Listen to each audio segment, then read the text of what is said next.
Alhamdulillah, salatu wassalamu ala rasulillah, la hawla wa la quwwata illa billah.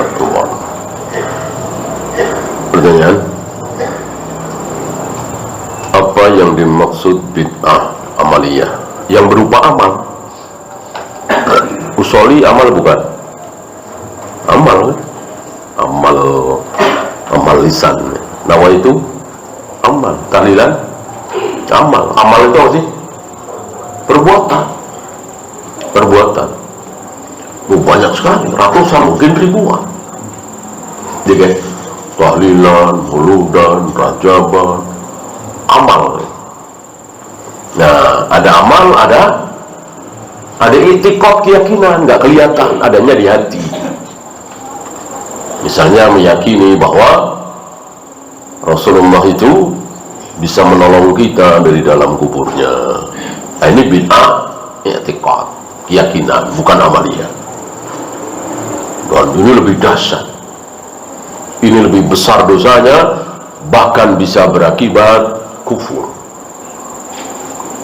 Meyakini bahwa Rasulullah bisa memasukkan kita ke surga, bisa menolong kita dari neraka. Banyak saudara-saudara kita yang berpendapat seperti ini, bahaya. Beliau pernah berbicara langsung dengan Fatimah. Wahai Fatimah putriku, mintalah apa yang aku punya. Jangan minta surga. Jangan minta selamat dari neraka. Aku tidak bisa. Bagaimana hari ini ya saudara kita meyakini kita bisa masuk surga karena ditolong oleh Nabi. Mereka salah paham dengan syafaat. Syafaat itu bukan beliau menolong kita. Syafaat itu cuman beliau memohon kepada Allah. Namanya juga memohon. Bisa dikabulkan, bisa tidak. Bahkan antum jangan sampai lupa, syafaati li ahlil kabairi min ummati, kata Nabi. Salatku, syafaatku itu untuk umat-umatku yang berbuat dosa besar. Jadi syafaat beliau itu untuk kaum muslimin yang pelasur, pemabuk, bezina, pengedar narkoba dan seterusnya. Tapi muslim. Adapun umat-umat beliau yang taat, insya Allah bisa masuk surga tanpa syafaat beliau, kecuali syafaat uzma itu. Saat masbuk dan hendak melengkapi rakaat, apakah kita menjaharkan bacaan? Tentu mengganggu yang lain. Ini kalau yang punya waktu siapa?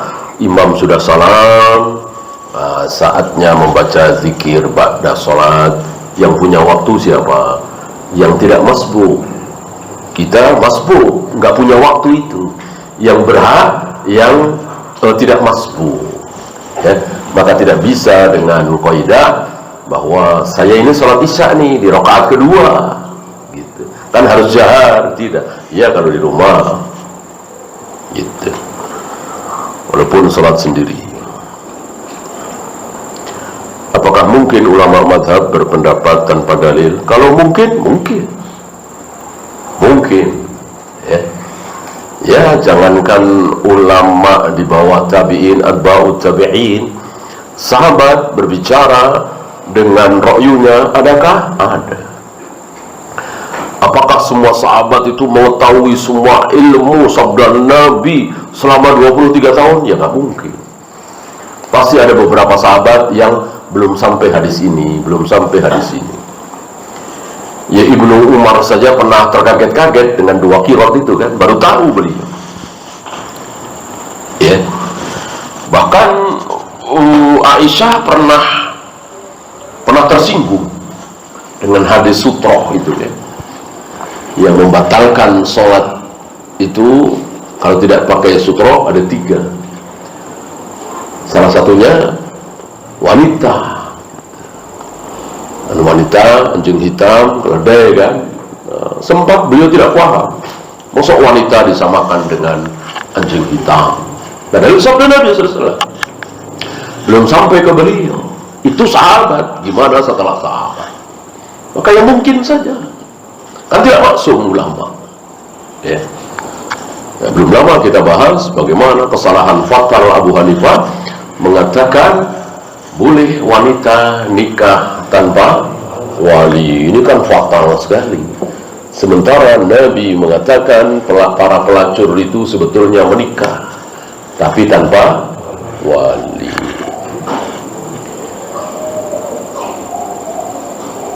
Benarkah Ali bin Abi Thalib ketika istighfar setelah salat malah membaca Allahumma ighfir li ma qaddamtu wa ma akhartu? Wallahu a'lam, saya tidak tahu. Adakah salat menghormati waktu saat kita tidak bisa salat tepat waktu dan mengqadha'nya nanti? Maksudnya apa? Ada yang berpendapat menghormati waktu itu misalnya begini, karena macet atau banjir atau apa, kita belum sholat duhur. Begitu mampir masjid mau sholat, sudah menjelang qomat asar. Setelah wudhu qomat asar. Ya. Yang pernah saya dengar, mereka ada yang berpendapat hormati waktu, ini kan waktu asar, maka sholat asar dulu. Saya kira ini tidak berdalil, ya. Yang berdalil kembali kepada kaidah semula. Sholat itu tidak boleh, sholat itu tidak boleh dibolak-balik. Artinya habis subuh duhur, habis duhur asar, habis asar maghrib, habis maghrib isya, habis isya subuh, terus kan? Ya tentu sholat duhur dulu baru asar, masa asar dulu baru duhur? Ini kan ya kembali ke kaidah semula. Istilah menghormati waktu maka sholat asar dulu, justru itu yang tidak berdalil. Kenapa rata-rata yang mengaku mazhab Syafi'i di Indonesia tapi tidak mengambil akidahnya Imam Syafi'i? Ya nggak tahu saya, ya. Tanyakan langsung aja pada yang bersangkutan, ya. Itu bukan urusan kita. Kita tahu mazhabnya Imam Syafi'i seperti apa.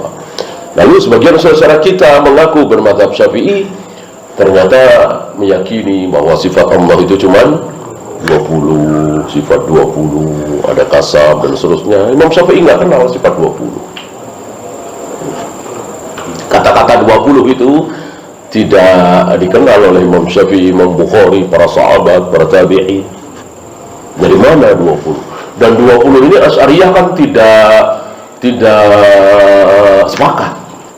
Ada yang bilang 13, ada yang bilang 7, ada 7, ada 13, ada 20. Berarti mereka sendiri berselisih. Ya itulah, karena tidak kembali kepada dalil. Coba kalau kembali kepada dalil, yaitu Ahlus Sunnah sama, dari masyrik sampai maghrib sama, meyakini bahwa sifat Allah sesuai dengan namanya. Ya, setiap ada nama Allah, itulah pasti sifat Allah, ditambah dengan sifat Allah yang bukan nama. Bolehkah menahan buang angin atau buang air kecil besar ketika sedang sholat? Ya, menahannya seperti apa? Ya, ditahan sebentar hilang mungkin. Tahan gak hilang, tahan sampai meringis-meringis, ya tentu ya nggak tepat seperti itu. Ya batalkan saja. Ya kan sama-sama nahan sebentar, habis itu hilang, ya nggak masalah, wajar kan seperti itu. Jangan takalluf. Wallahu a'lam. Subhanallahumma wa bihamdika asyhadu an la ilaha illa anta astaghfiruka wa atubu ilaik.